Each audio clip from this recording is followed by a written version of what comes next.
You've probably heard one of these dog myths floating around at the dog park or shared by well-meaning friends. Like, did you really buy into that 1 human year equals 7 dog years thing? Come on, who even started that mathematical madness? And how about the whole dogs are colorblind idea? Nope, they're not living in an old-school black-and-white TV show like some canine film noir. Oh, and here's a fan favorite that gets people all emotional. When your dog licks you, it's basically giving you a kiss. Yeah. No, it's a bit more complicated than that, and the science behind it might surprise you. In this comprehensive guide, we're clearing up the confusion once and for all. We're going to give you the straight scoop on these myths, backed by real research and expert insights. But more importantly, we're going to help you understand your furry friend better than ever before. Because when you truly understand your dog's behavior, you become not just a better owner, but a better companion to the incredible creature sharing your life. Dogs eat grass when they are sick and need to vomit. You've probably heard this one 100 times, right? Maybe your grandmother told you, or perhaps it's something you read on a random internet forum. But hold on, it's not that simple, and the reality is far more interesting than this oversimplified explanation. Sure, some dogs eat grass and throw up afterward, but that's actually pretty rare when you look at the hard data. A comprehensive study by the University of California, Davis, showed that only 22% of dogs who eat grass actually vomit afterward. Even more telling, only 8% of grass-eating dogs show any signs of being sick beforehand. So if it's not about being sick, what's really going on in those furry little heads? Sometimes, it's just plain old boredom. Like how you might tap your pen endlessly during a boring meeting, or doodle abstract shapes when you're restless. Dogs turn to grass snacking to pass the time or deal with anxiety. Think about it. If you were stuck in a yard with nothing to do, wouldn't you start exploring whatever was available? Grass becomes their entertainment, their stress relief, their way of saying, I need something to occupy my mind right now, but don't let your guard down completely. Parks and yards might have grass treated with harmful chemicals like pesticides, herbicides, or fertilizers that can be toxic to your dog. There's also the risk of parasites lurking in the soil or on the grass blades themselves. That's a real danger for your dog, even if their stomach is perfectly fine and they're just having a casual snack. If your dog is chowing down on grass like it's an all-you-can-eat buffet, consuming large quantities regularly, it could point to a bigger issue. Nutritional deficiencies, digestive problems, or even behavioral issues might be at play. And that's when a vet visit becomes not just a good idea, but a necessary one. Most of the time, though, eating grass isn't a sign of illness or impending doom. It's just one of those quirky dog things that makes them the wonderfully unpredictable companions we love.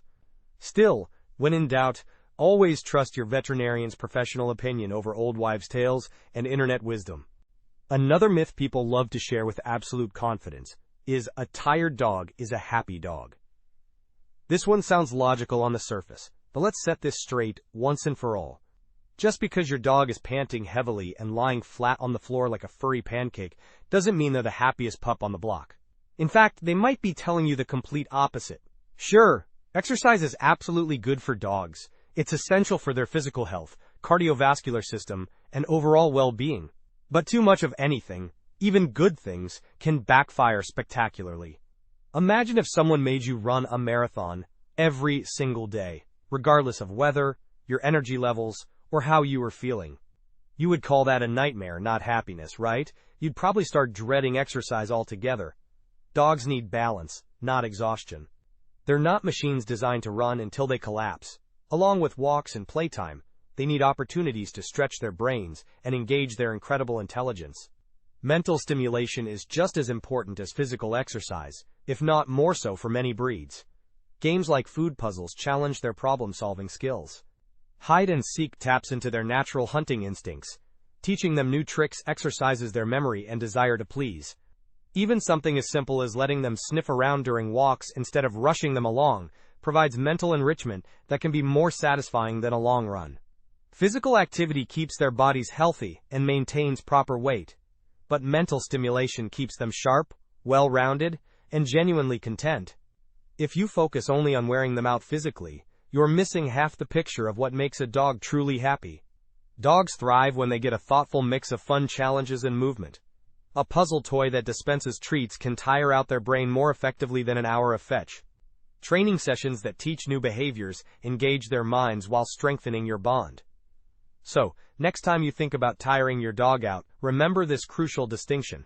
A happy dog is one that's mentally and physically fulfilled, not one that's just plain pooped and too exhausted to cause trouble. Then there's this classic myth that refuses to die. 1 human year equals 7 dog years. This one sounds neat, simple, and mathematically satisfying, but it's totally off base and does a disservice to understanding your dog's actual life stages. The idea comes from a basic comparison of average human and dog lifespans.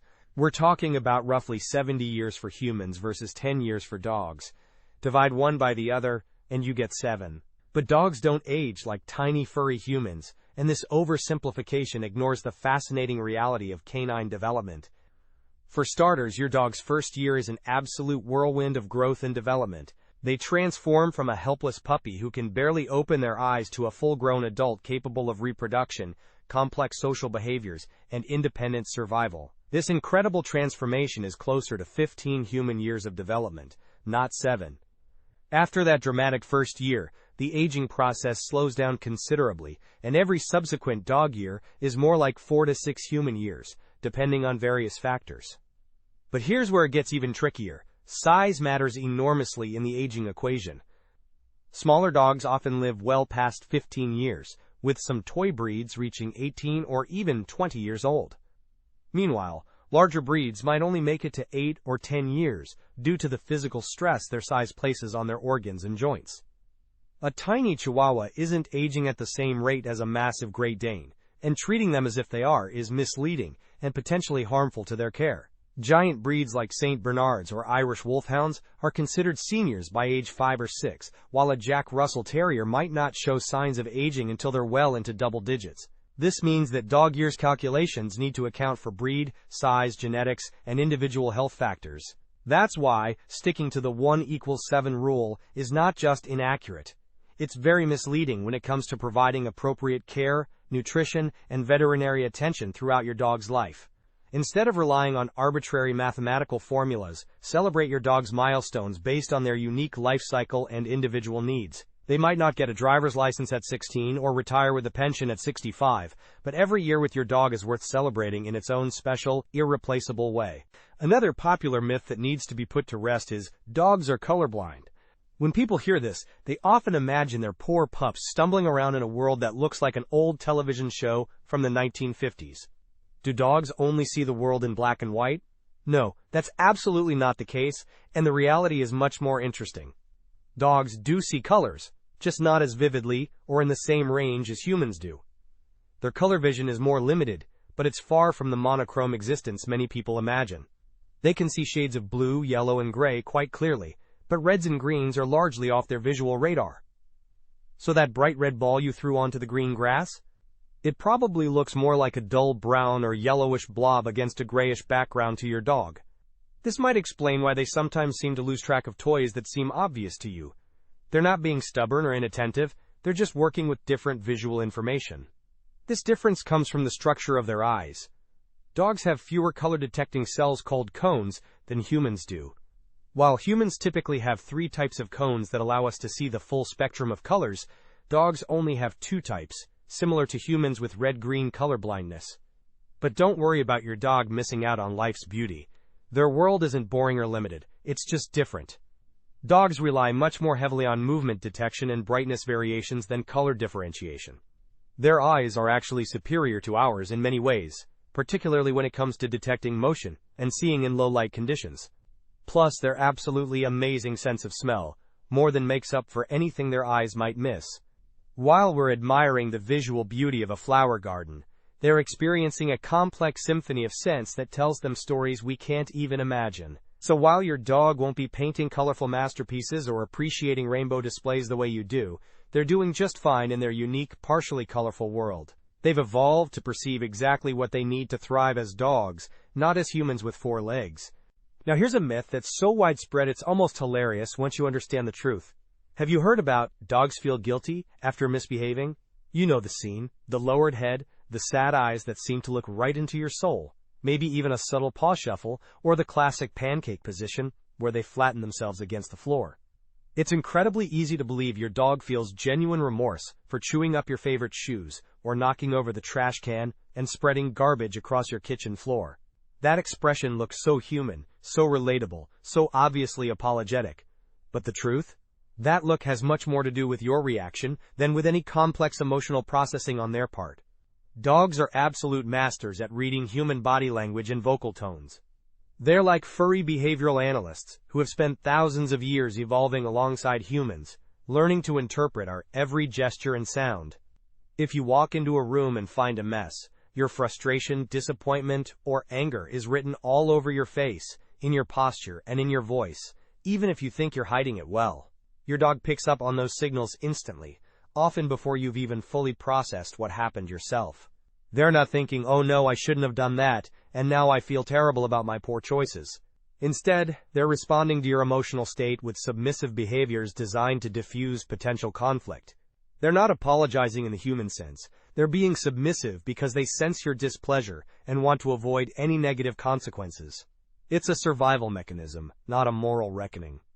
True guilt, as we understand it, requires a complex understanding of right and wrong, the ability to reflect on past actions, and the capacity for moral reasoning.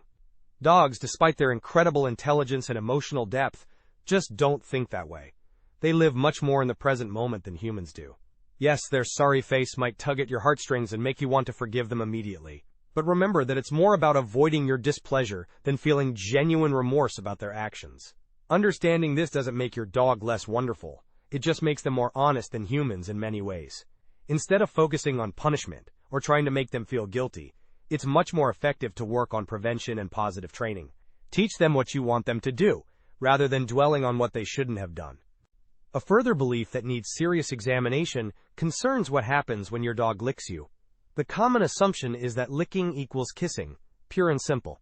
While this interpretation feels good and strengthens our emotional bond with our pets, the reality is much more complex and fascinating. Licking isn't just about affection, though affection can certainly be part of it.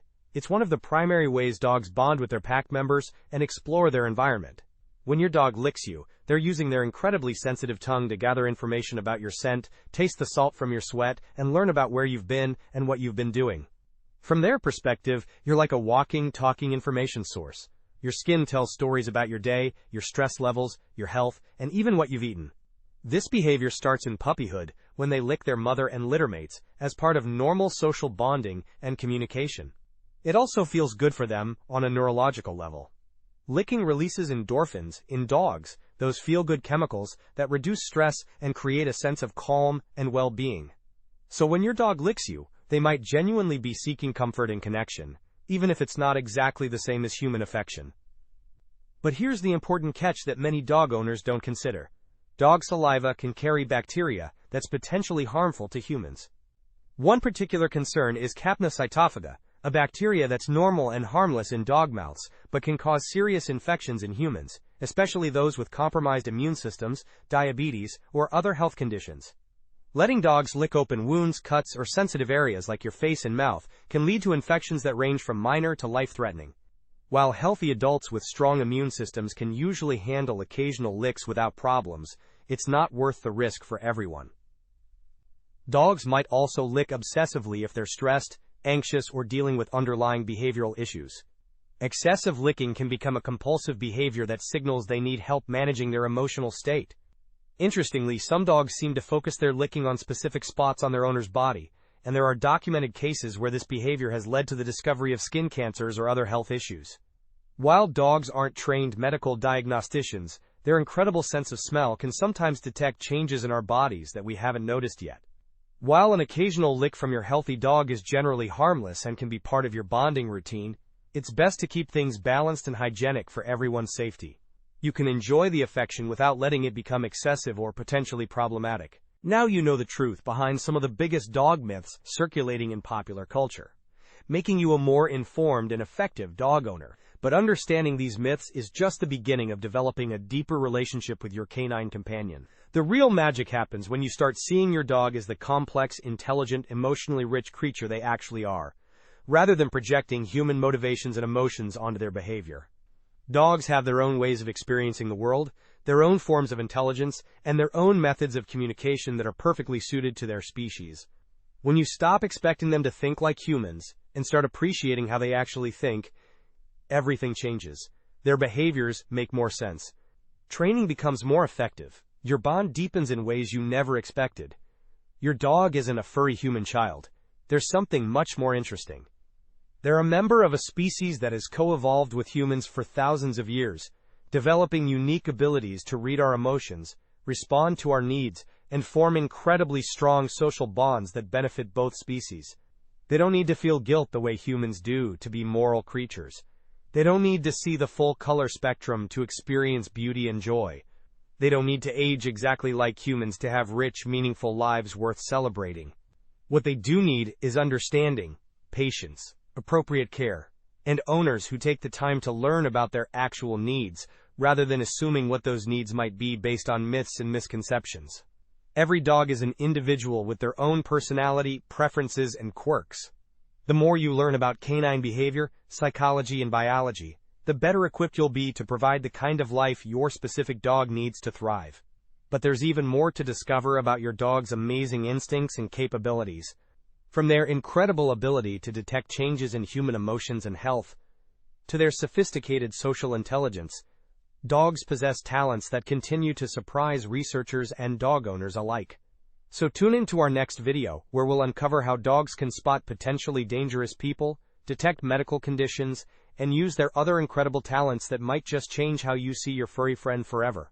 You'll discover abilities you never knew your dog possessed, and maybe even feel safer knowing what they're capable of detecting and protecting you from. Understanding your dog isn't just about debunking myths.